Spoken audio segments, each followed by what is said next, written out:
Bonjour à toutes et à tous, on va voir comment régler les paramètres globaux de votre visite virtuelle interactive. Nous avons pu voir dans les chapitres précédents comment préparer vos différents objets médias, comment les intégrer, comment les régler. Nous avons également appris à faire votre première prévisualisation qui est hyper important. Vous allez le faire tout au long de votre projet. Et maintenant, on va s'attaquer aux réglages globaux de votre visite virtuelle interactive. Vous pouvez les retrouver qu'à un seul endroit et vous allez voir, on va les voir en détail et je vais essayer de vous donner un maximum d'exemples et de cas concrets pour votre cas de figure en tant qu'enseignant, coordinateur pédagogique ou même formateur. Vous allez voir que les possibilités sont infinies. On ne va pas s'étaler sur les petits détails, mais on va aller vraiment sur les éléments les plus importants pour vous. Retournons sans plus tarder sur notre projet 3D Vista Virtual Tour. Je suis bien dans mon onglet Projet, tout en haut à droite, et c'est ici, vous le voyez sur la droite, nous avons de nombreux onglets qu'on peut dérouler soit en cliquant sur la petite flèche, soit en cliquant sur le texte en lui-même.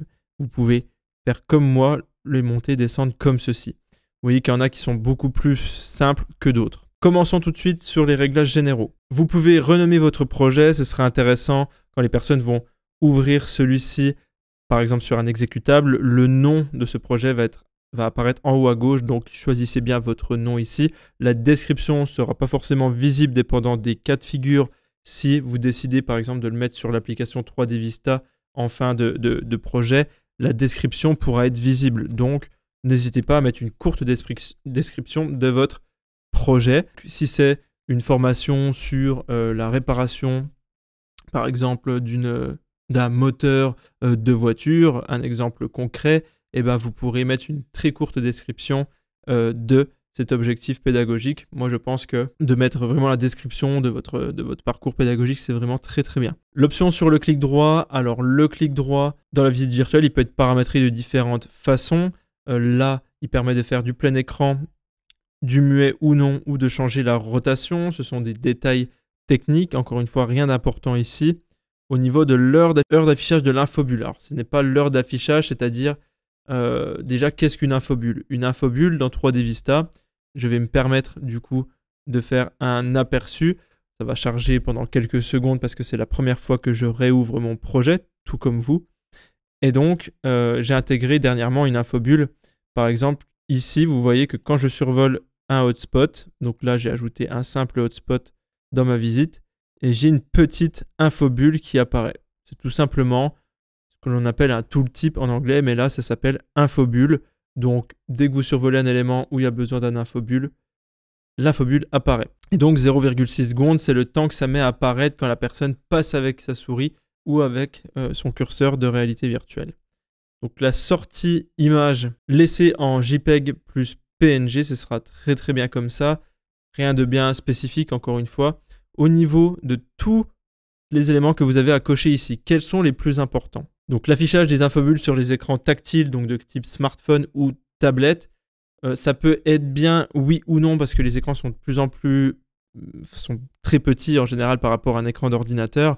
Donc les infobulles ne sont pas forcément des fois désirées. Imaginez que vous avez plusieurs hotspots, ils sont très rapprochés vu que la taille d'écran est plus petite.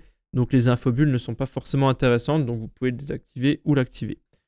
La roulette de la souris pour zoomer, je vous invite à le laisser activer en tout temps. C'est toujours le but de votre visite, c'est quand même qu'elle soit pédagogique. Donc s'il y a des éléments à les voir de plus près, je vous invite à leur donner la possibilité de les voir de plus près.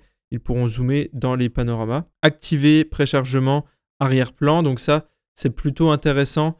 Pourquoi? Parce que au lieu que le chargement se fasse au clic, par exemple sur un hotspot pour se déplacer vers un autre panorama, et ben il y a un préchargement qui est effectué et en fait votre visite sera beaucoup plus rapide et vraiment les personnes n'y verront que du feu en termes de chargement. C'est très important, le préchargement pour moi il est indispensable. Cochez bien cette case.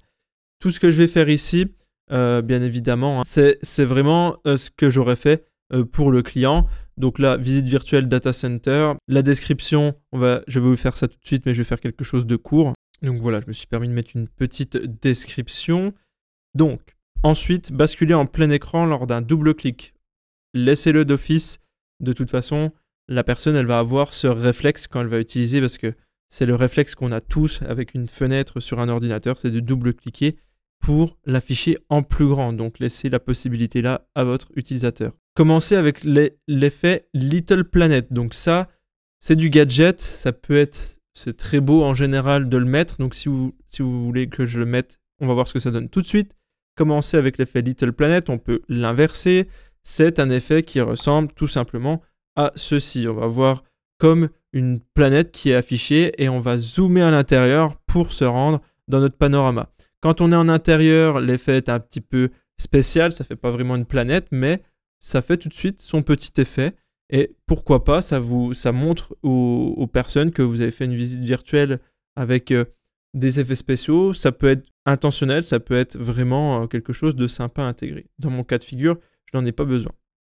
Démarrer la visite sans interaction, je ne vous invite pas à le faire parce que les utilisateurs, quand ils vont arriver sur votre visite, le but c'est qu'ils interagissent avec et que la visite commence. Donc si vous désactivez les interactions, ils vont déjà galérer à les réactiver. Donc on évite de cliquer sur ce bouton. Donc les réglages généraux, c'est terminé. Passons aux paramètres de navigation. Vous voyez, ça va aller assez vite, hein. Donc activer le gyroscope permet aux utilisateurs qui vont le voir sur une tablette ou un smartphone ou tout élément possédant un gyroscope, comme par exemple également un casque de réalité virtuelle, et bien tout simplement de pouvoir regarder votre visite en bougeant tout autour d'eux avec leur téléphone au lieu de le faire en déplaçant le panorama 360 avec le doigt. Donc moi j'active d'office le gyroscope, je trouve ça plutôt utile là dans mon cas de figure. Il y a des cas où c'est vraiment très gênant de l'avoir, donc libre à vous de l'activer ou non. La transition 3D, c'est un des éléments les plus importants, c'est-à-dire c'est ce qui va donner le réalisme à votre visite virtuelle interactive et qui va permettre potentiellement pour certaines personnes de limiter le motion sickness si vous êtes en réalité virtuelle. Encore une fois, dépendant du type d'utilisateur. Mais activer la transition 3D, c'est d'un panorama à un autre, on va avoir une sensation en fait de déplacement au lieu d'avoir un simple cut d'une image à une autre. C'est-à-dire que vous allez avoir l'impression d'avancer. Moi, je trouve ça vraiment très intéressant. Je m'en sers sur toutes mes visites, donc je vais le laisser activer. Activer le zoom, bien évidemment. Laissez la possibilité encore aux utilisateurs de zoomer dans votre visite virtuelle. Utilisez les modes de contrôle du glisser-déposer. Donc là, pour les 3 prochains points, ce sont des points plutôt classiques. Donc le mode de contrôle du glisser-déposer, c'est la façon dont la personne va pivoter le panorama, donc laissez-le cocher d'office, d'accord. Contrôle avec le curseur, idem, laissez-le cocher, c'est très important. Et les 3 dernières options qui ne sont pas cochées, la plus importante pour vous, c'est utiliser le mode click and go. Donc click and go, qu'est-ce que c'est? C'est-à-dire que dans ma visite virtuelle, si je reclique sur aperçu, je vous ai mis un petit hotspot dans celle-ci et on verra dans les chapitres suivants comment le faire. Par exemple, ce petit hotspot ici, si nous activons le mode click and go, le hotspot va devenir invisible, mais la zone va rester cliquable. C'est-à-dire que si vous avez un hotspot ici par terre, ici et ici, que vous en avez 3 dans ce couloir-là, c'est ce qu'on va faire d'ailleurs, et ben potentiellement, on peut le mettre en mode click and go, ça va les faire disparaître et en fait, l'utilisateur va prendre l'habitude lors de votre visite à cliquer au sol et ça va se déplacer à peu de choses près à l'endroit où il aurait cliqué. Plus vous aurez de points, moi j'ai déjà fait des visites virtuelles avec plus de 300 points sur des espaces de 200 mètres carrés par exemple, et en fait ça permet à l'utilisateur d'aller très précisément où il le souhaite. Moins vous avez de points, moins je vous invite à utiliser ce mode click and go, qui permet simplement de ne pas voir le hotspot, mais de pouvoir quand même cliquer sur la zone qui est cliquable. C'est un petit peu spécial, hein, mais croyez-moi, ça peut avoir son importance dans pas mal de projets. Si vous voulez vraiment que votre visite virtuelle soit clean et soit débarrassée de tous les hotspots qu'il y a au sol, pourquoi pas? Mais encore une fois, ça ne va pas forcément aider les utilisateurs à savoir où ils peuvent vraiment aller. Pour le moment, je vous invite à le laisser décocher et on va faire de même parce que vous l'avez vu, j'ai 22 panoramas sur une zone plutôt grande avec de l'intérieur et de l'extérieur. Pour ne pas perdre les gens et pour pouvoir les guider, mettre les hotspots visibles, c'est quand même très intéressant. L'effet de survol sur les bords, c'est plutôt simple en fait, c'est quand la personne, elle va utiliser la souris et qu'elle va aller vers les bords de l'écran comme ça va faire que le panorama va tourner de lui-même. C'est une option que moi j'aime bien, ça permet déjà, si la personne ne comprend pas que c'est de la réalité virtuelle, entre guillemets, que c'est un contenu immersif, et ben quand il va commencer à toquer sur le bord de l'écran, il va voir que ça va pivoter, et donc ça lui permettra de voir que c'est à 360 degrés. Ça peut être une idée. On va le laisser cocher. Réglage vidéo, quelques petits points très simples. Activer les sous-titres par défaut. Je vous invite à le faire si vous êtes dans le cursus certifiant de notre formation. Pourquoi?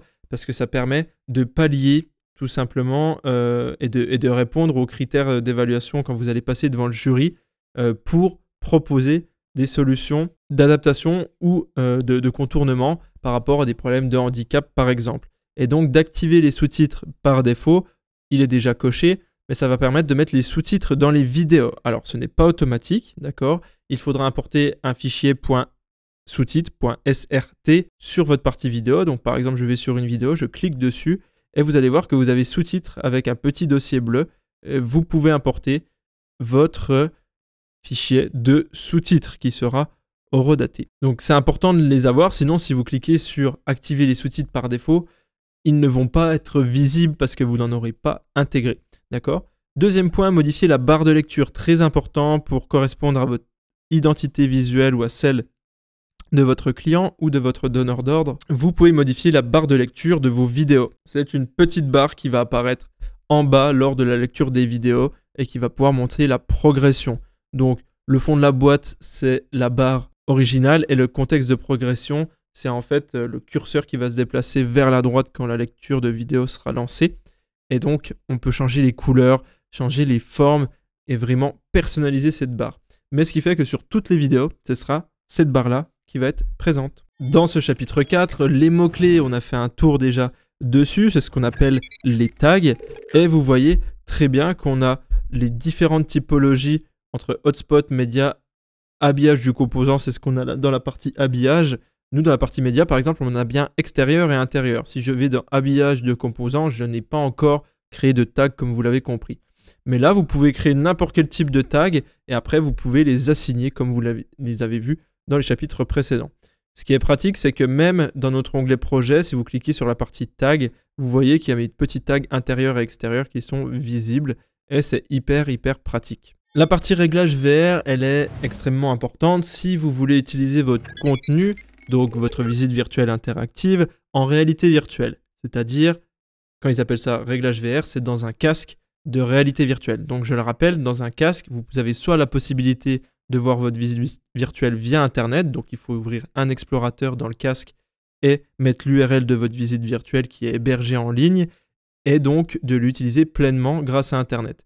Vous pouvez, en deuxième option, pour la lire dans un casque de réalité virtuelle, la mettre en cache dans votre casque, ce qui signifie que vous pouvez aller à un endroit où il n'y a pas de connexion Internet et quand même visualiser l'URL en question parce qu'il est mis en cache dans votre casque de réalité virtuelle. Donc ça, c'est la deuxième option qui est hyper intéressante. Et la troisième, c'est bien de la mettre dans l'application 3D Vista qu'il y a dans votre casque de réalité virtuelle qui va vous permettre de lire votre visite virtuelle mais en mode hors ligne. Le principe est un petit peu le même que la deuxième option, mais ça permet de contourner les choses. Et donc, dès qu'on est en réalité virtuelle, il y a plein de choses, comme je vous l'ai dit, qui ne sont pas forcément fonctionnelles en réalité virtuelle. On ne peut pas voir, par exemple, notre skin, donc l'habillage, que vous avez ici en haut à gauche de l'habillage. Vous avez certaines interactions qui ne sont pas disponibles en réalité virtuelle. Je le rappelle, par exemple, si je décide d'ajouter une action quelconque, vous avez un petit casque de réalité virtuelle pour les options qui sont disponibles en VR et qui sont pleinement fonctionnelles. Et donc là, sur le même principe, dans le réglage VR, donc c'est dans le projet global, vous pouvez afficher le menu VR, ce qu'ils appellent le menu VR. Vous aurez un petit bouton flottant dans l'espace qui permet à la personne en fait de naviguer. En cliquant sur ce bouton, vous pourrez naviguer entre tous les panoramas et entre tous les éléments de votre carrousel en fait. Et ce qui est vraiment pratique, c'est un petit peu étrange d'avoir ce petit bouton qui se déplace un peu partout, mais ça reste extrêmement pratique. Le deuxième point important, c'est le pointeur, ce qui va vous permettre de cliquer et de sélectionner des éléments, que ce soit un hotspot, que ce soit tout type d'hotspot du coup qui permet de générer une action. Donc le pointeur, là je l'ai mis en laser, il peut être très bien en mode regarder, c'est ce qu'on appelle le mode gaz. Au lieu que la personne pointe quelque chose pour activer un élément, on peut mettre en mode regarder, et la personne va regarder l'élément. Si elle le regarde par exemple plus de 1 seconde, parce que là on voit exactement qu'on pourrait très bien le mettre en mode gaz et mettre, si la personne regarde pendant 3 secondes, eh ben, ça va valider les choses, par exemple. Et donc, c'est deux choses totalement différentes. C'est à vous de choisir ce que vous voulez faire. Le mode laser est en général très très bien. Si les personnes ont un handicap spécifique et ne peuvent pas se servir de contrôleur, eh bien, le mode gaz, le mode regarder pour le coup, est à privilégier. Donc là, vous avez la couleur du laser et la couleur de sélection quand vous cliquez pour sélectionner quelque chose. Là, c'est la sensibilité a priori par rapport à la réalité virtuelle. Je vous invite à le laisser à 0,50, c'est très très bien. Encore une fois, tous les curseurs sont entre 0 et 1. 1, c'est toujours le maximum, 0, le minimum. Et donc voilà pour la VR. Moi, je n'ai pas besoin, on verra après les tests, mais je n'ai pas forcément besoin du menu VR pour l'instant. Je vais laisser un pointeur et je pourrai changer avec l'identité visuelle de mon client les couleurs de ce pointeur-là.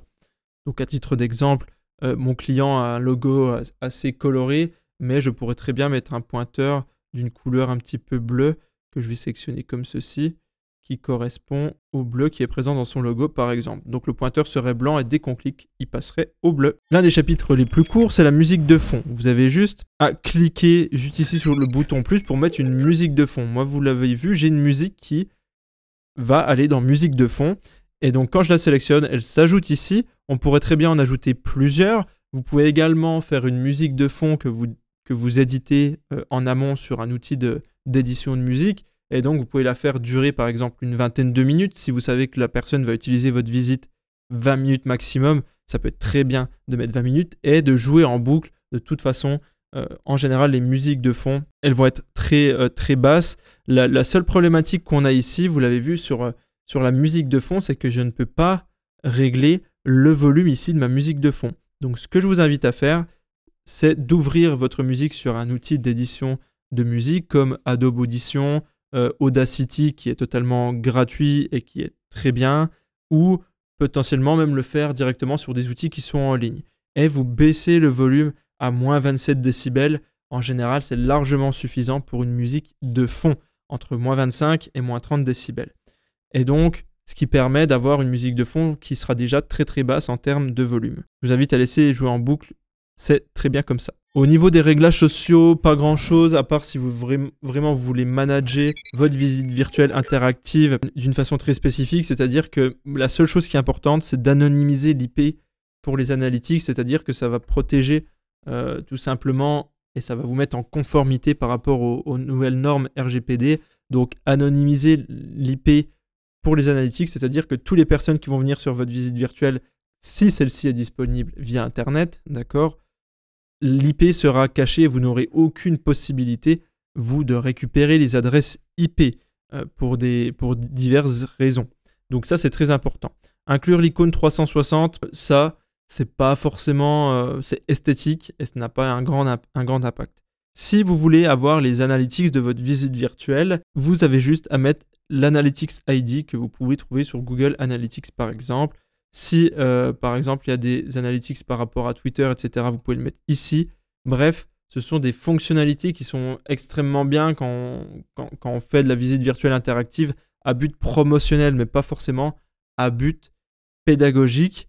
Alors, sauf la partie analytics qui peut avoir des grands intérêts pour vous si vous faites de la visite virtuelle interactive pédagogique, mais qui est sur un grand nombre d'utilisateurs, un grand nombre de personnes et où vous n'avez aucun moyen de bloquer l'accessibilité de votre visite. Si elle est ouverte au monde, eh ben, je vous invite à utiliser les analytics si vous en avez les besoins. Le text-to-speech, encore un élément indispensable si vous voulez répondre à notre critère en tant que futur certifié, si vous êtes sur un cursus certifiant. Encore une fois, je le répète, vous pouvez être soit sur un cursus professionnalisant, vous n'avez pas d'accompagnement spécialisé avec votre formateur et vous avez acheté un bloc de formation chez nous, soit vous êtes sur un cursus certifiant beaucoup plus long où on a un accompagnement et où vous allez passer devant le jury. C'est peut-être votre cas aujourd'hui. Et donc, le text-to-speech, c'est vraiment génial. C'est un outil de compensation qui permet, en fait, quand on va survoler un élément où il y a du texte, attention, pas tout type de texte, on le verra tout à l'heure, mais du coup, ça va parler automatiquement avec une voix totalement numérique. Donc, le volume à 1, c'est très bien, c'est au maximum. Au niveau du taux et du pitch, c'est un petit peu la vitesse dont la personne va parler et vraiment la customisation de sa voix. Donc en général, de cette façon-là, c'est déjà très très bien, d'accord? Là, c'est les paramètres vraiment de personnalisation de la voix. Ensuite, tout ce qui est en dessous, le dernier point, c'est arrêter la musique de fond. En général, quand la voix parle, c'est bien d'arrêter la musique de fond, donc moi je le laisse. Et ensuite, vous pouvez l'activer ou le désactiver, dépendant des textes qui vont être visibles. Par exemple, discours sur les fenêtres d'information. Ça veut tout simplement dire que le text-to-speech fonctionnera sur les fenêtres d'information et uniquement sur les fenêtres d'information. On ne parle pas des textes qui sont dans votre menu, dans votre habillage en bas. On ne parle pas des textes qui sont dans les quiz e-learning que vous allez intégrer. On ne parle pas des textes qui sont au niveau des infobules. Et donc, dépendant de ce que vous voulez faire, moi je vous invite, vous êtes quand même sur un cursus au niveau de la pédagogie, donc vous allez forcément vous servir de les fonctionnalités e-learning de 3D Vista, et donc d'activer les discours sur les questions e-learning. Pourquoi ? Parce que quand on va voir des quiz qui apparaissent, si la personne le fait sur téléphone ou dans un casque de réalité virtuelle plutôt vieux, en fait, elle va peut-être avoir du mal en fait à lire clairement les questions, et ça va peut-être la bloquer et ça va freiner son apprentissage. Et donc, le fait d'avoir juste un petit survol à faire avec le pointeur ou avec la souris sur la question, par exemple, d'un des quiz, et ben en fait, la question va être lue et ça va potentiellement soulager votre élève. Donc moi, je trouve que c'est bien de le mettre sur le e-learning. Sur les infobules, c'est peut-être un petit peu exagéré si vous avez des infobules sur chaque élément que vous survolez. C'est peut-être pas forcément le top, mais techniquement parlant et pédagogiquement parlant, ça peut avoir une importance pour vous de les activer ici. Le text-to-speech, c'est tout simplement, dès qu'il y aura un texte visible qui va correspondre à ces critères-là, l'outil va le lire. On va faire tout de suite un essai avec les infobules, vu que j'ai intégré une petite infobule sur mon premier hotspot. Comme d'habitude, je clique sur aperçu une petite fois, je vais tomber sur mon panorama numéro 1 de mon carrousel, et donc je vais voir tout de suite si le discours va être plutôt bien quand je survole mon petit point. Alors dans mon cas de figure, là ça n'a pas fonctionné parce que effectivement je vais réactiver le son au démarrage. Autant pour moi, il y a eu une petite erreur, mais là si je fais l'aperçu, il n'y aura plus de problème. Donc dépendant des versions de 3D Vista que vous allez avoir, ça peut être légèrement différent encore une fois. Donc là j'ai bien la musique qui se lance. Lorem ipsum. Donc vous avez entendu, le tooltip s'est lu quasiment automatiquement. Lorem ipsum. Voilà. Et le tooltip par exemple qui est tout là-haut en haut à gauche ne se lit pas parce que c'est un tooltip qui est sur mon habillage, qui n'est pas sur un hotspot. Lorem ipsum. Parfait. Donc c'est tout pour le text-to-speech. Au niveau de la politique de cookies, si vous cliquez dessus, il n'y a rien qui se déroule.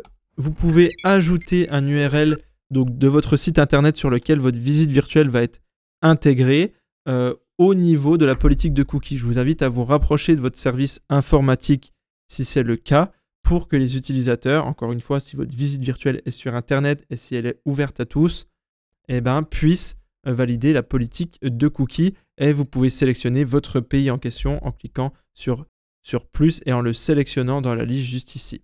Par exemple, FR pour la France. Et là, vous pouvez mettre l'URL et cliquer sur OK. Dans mon cas de figure, aucun intérêt car ma visite virtuelle est vraiment privée et dédiée à une utilisation dans un casque de réalité virtuelle ou sur des supports qui ne sont pas ouverts à Internet pour des raisons de sécurité, encore une fois, pour mon client. Ce module était un petit peu plus long, mais je pense que ça vous a permis de faire un gros tour d'horizon sur les paramètres globaux. Vous êtes maintenant dans la capacité, vous allez voir, de commencer vraiment à concevoir votre visite. Jusqu'à l'heure d'aujourd'hui, vous avez vu simplement comment intégrer vos objets médias et le faire intelligemment, savoir prévisualiser votre visite et savoir régler votre projet de base pour que tout se déroule pour le mieux. Toutes ces petites fonctionnalités, dans votre exercice pratique, encore une fois, si vous voulez le faire pour les cursus professionnalisants, c'est ouvert à tous. Et pour les cursus certifiants, c'est une obligation de réaliser votre exercice. Donc, n'hésitez pas à tester par vous-même. Il y a plein d'éléments que vous pouvez tester et vous allez voir le résultat directement. Par contre, il y a des éléments, par exemple le réglage de la VR. Comme vous l'avez compris, on ne prévisualise pas en réalité virtuelle, donc vous ne pouvez pas voir si le réglage est effectif ou non.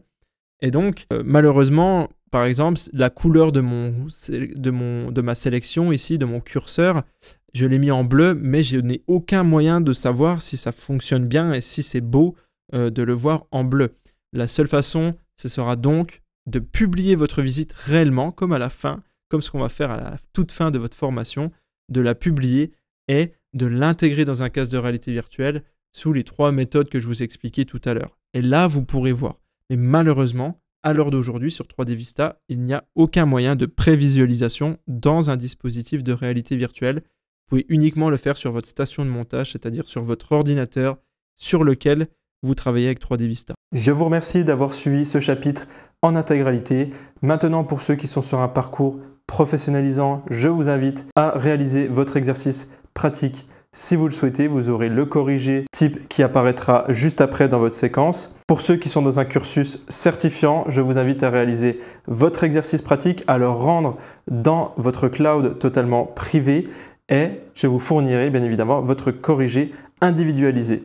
Je vous remercie et à plus tard.